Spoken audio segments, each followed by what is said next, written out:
નમસ્કાર, હું ચિરાગ TV9 ન્યૂઝમાં આપનું સ્વાગત છે। સમાચાર મળી રહ્યા છે વડોદરાથી, જ્યાં એક નાવડી પલટી મારી ગઈ છે। પાદરામાં ગંભીરા મુંજપુર વચ્ચે મહીસાગર નદીમાં આ નાવડી પલટી ગઈ છે। ગંભીરા બ્રિજ તૂટ્યા બાદ લોકો ખાનગી બોટ દ્વારા મુસાફરી કરતા હોય છે। 5થી વધુ લોકો નાની બોટમાં બેઠા હોવાની વિગતો મળી રહી છે। તમામ લોકોનો બચાવ થયો હોવાની પણ માહિતી છે। પાણીનું વહેણ વધુ હોવાના કારણે આ નાની નાવડી પલટી મારી ગઈ।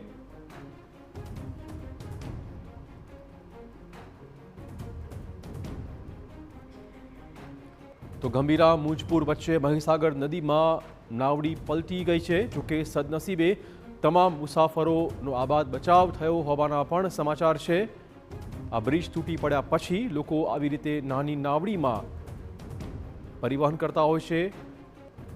5થી વધુ લોકો આ નાની બોટમાં બેઠા હોવાની હાલમાં વિગતો મળી રહી છે। જોઈ શકો છો દ્રશ્યો। જો કે તમામ લોકોનો આબાદ બચાવ થયો હોવાની હાલમાં વિગતો મળી રહી છે। પાદરામાં ગંભીરા મુંજપુર વચ્ચે મહીસાગર નદીમાં આ એક નાની નાવડી પલટી મારી ગઈ।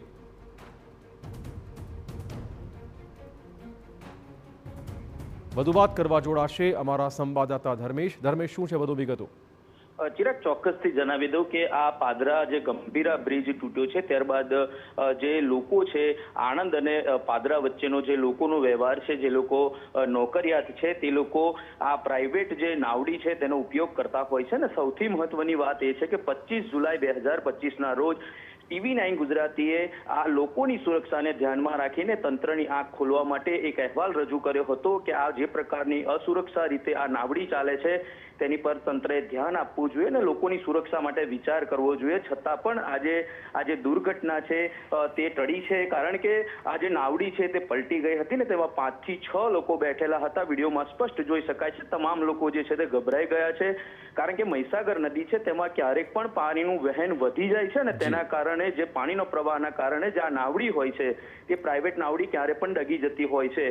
આમાં કોઈ પણ સુરક્ષા વગર જ્યારે લોકો બેસતા હોય છે ત્યારે તંત્રએ આ બાબતે ખૂબ ધ્યાન રાખવું જરૂરી છે, કારણ કે જ્યારે TV9 ગુજરાતીએ 25 જુલાઈના રોજ આ અહેવાલ રજૂ કર્યો હતો ત્યારે 10થી 12 એવી નાવડી હતી કે જ્યાં ચાલતી હતી, પરંતુ ત્યારબાદ તંત્રએ ટકોર કરતા આ નાવડીઓ બંધ થઈ ગઈ હતી। પણ અંદર ખાને કેટલાક પ્રાઇવેટ નાવડી જે ચાલકો છે તેના દ્વારા ફરી એક વખત આ નાવડી અસુરક્ષિત રીતે ચાલુ કરવામાં આવી અને આજે આ દુર્ઘટના છે તે સામે આવી છે। વિડીયોમાં સ્પષ્ટ જોઈ શકાય છે કે જે પ્રકારે તમામ લોકો ગભરાઈ ગયેલા છે અને કિનારા પર આવતા આ ઘટના બની છે। જો આ જ ઘટના બરોબર વચ્ચે બની હોત તો એક મોટી દુર્ઘટના જે સામે આવી હોત। એટલે કહી શકાય કે જે પ્રકારે તંત્રએ પૂરતું ધ્યાન આપવું જોઈએ ખૂબ જરૂરી છે, કારણ કે પ્રાથમિક દ્રષ્ટિએ લોકોએ જે આ બ્રિજ છે તેને ટેમ્પરરી ચાલુ કરવાની પણ માંગ કરી છે, કારણ કે ખૂબ મોટી સંખ્યામાં લોકો આણંદ અને પાદરા વચ્ચેનો આ વ્યવહારમાં ચાલે છે અને તેઓ ખૂબ મોટી સંખ્યામાં લોકો નોકરી આવે છે અને જોખમ કરી બેસે છે। ત્યારે આ પ્રકારની ઘટનાઓ જ્યારે સામે આવે તંત્રએ તેનું ધન્યવાદ ધર્મેશ, તમામ જાણકારી બદલ। તો આપને કહી દઈએ કે સદનસીબે તમામ મુસાફરનો આબાદ બચાવ થયો છે, પરંતુ આ રીતે ચલાવાતી નાવડી એ તંત્ર સામે